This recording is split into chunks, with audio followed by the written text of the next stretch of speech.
പ്രിയപ്പെട്ടവരെ, ജീവിതത്തിൽ എന്തെന്ത് പ്രയാസങ്ങൾ വന്നാലും എന്തെന്ത് ബുദ്ധിമുട്ടുകൾ വന്നാലും മുസ്ലിമിന്റെ നിലപാട് എന്താണെന്നറിയുമോ?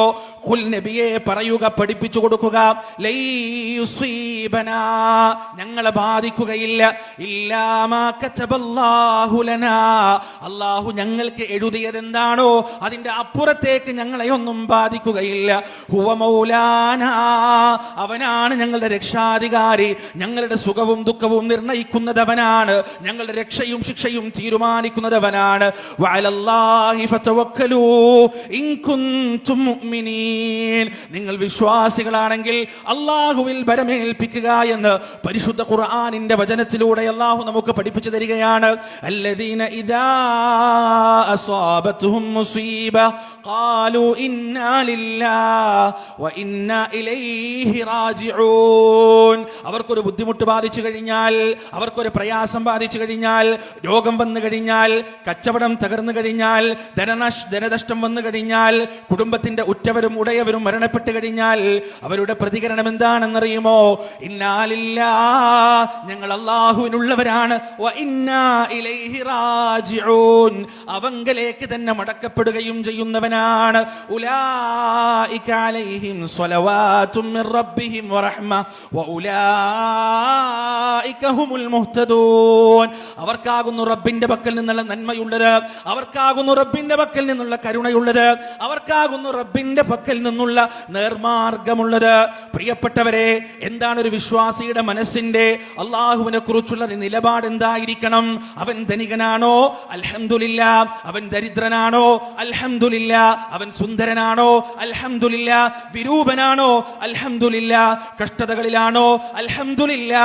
സുഖത്തിലാണോ? അൽഹംദുലില്ലാ. രോഗാവസ്ഥയിലാണോ? അൽഹംദുലില്ലാ. ആരോഗ്യത്തിലാണോ? അൽഹംദുലില്ലാ.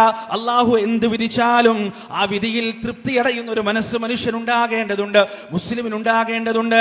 മഹാനായ സഅദ് ഇബ്നു അബീ വഖാസ് റളിയല്ലാഹു അൻഹു ചരിത്രം പരിശോധിച്ചാൽ അദ്ദേഹത്തെ കുറിച്ച് പറയപ്പെടുക മുസ്തജാബ് ദുആ എന്നാണ്. അല്ലാഹുവിനോട് ചോദിച്ചാൽ, അല്ലാഹുവിനോട് തേടിയാൽ ആ തേട്ടത്തിൽ ഉത്തരം നൽകപ്പെടുന്ന മഹാനുഭവനായ മനുഷ്യനായിരുന്നു സഅദ് ഇബ്നു അബീ വഖാസ് റളിയല്ലാഹു അൻഹു. അതുകൊണ്ട് തന്നെ അദ്ദേഹം മക്കയിലേക്ക് പ്രവാചകന്റെ മരണശേഷം മക്ക സന്ദർശിക്കാൻ വന്നപ്പോ മക്കയിൽ ഉണ്ടായിരുന്ന വിശ്വാസികൾ സഅദ് ഇബ്നു അബീ വഖാസിന്റെ അടുത്തേക്ക് വരികയാണ്. എന്നിട്ട് ദുആ ചെയ്യാൻ പറയുകയാണ്. ഓരോരുത്തരും വരുമ്പോൾ അവരുടെ കാര്യങ്ങൾ സഅദ് അല്ലാഹുവിനോട് ദുആ ചെയ്യുന്നു.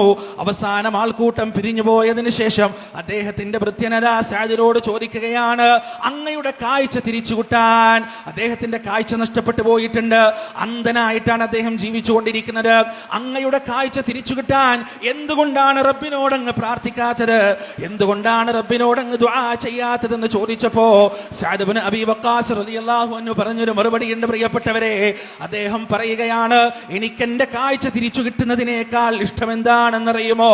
അന്ധനായി ജീവിക്കണമെന്ന എന്റെ റബ്ബിന്റെ വിധിയിൽ, എന്റെ റബ്ബിന്റെ ഖദാഇൽ തൃപ്തിപ്പെടലാണ്.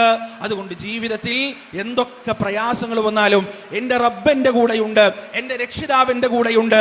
അവനാണ് എന്റെ തുണ, അവനാണ് എന്റെ മിത്രം, അവനാണ് എന്റെ രക്ഷാധികാരി, അവനാണ് എന്റെ അവലംബം, അവനാണ് എന്റെ ആശ്രയം. അവൻ വിധിക്കുന്നതിനപ്പുറത്ത് ഒരു രക്ഷയോ ശിക്ഷയോ സുഖമോ ദുഃഖമോ രോഗമോ ആരോഗ്യമോ ഒന്നും നൽകാൻ മറ്റൊന്നിനും സാധിക്കുകയില്ല എന്ന ആ അചഞ്ചലമായ വിശ്വാസമാണ് സൂറത്തു തഗാബുനിന്റെ 11ാമത്തെ ആയത്തിലും സൂറത്തു ആല ഇംറാനിന്റെ 173ാമത്തെ ആയത്തിലും അല്ലാഹു സുബ്ഹാനഹു വ തആല കൃത്യമായി പറഞ്ഞു വെക്കുന്നത്.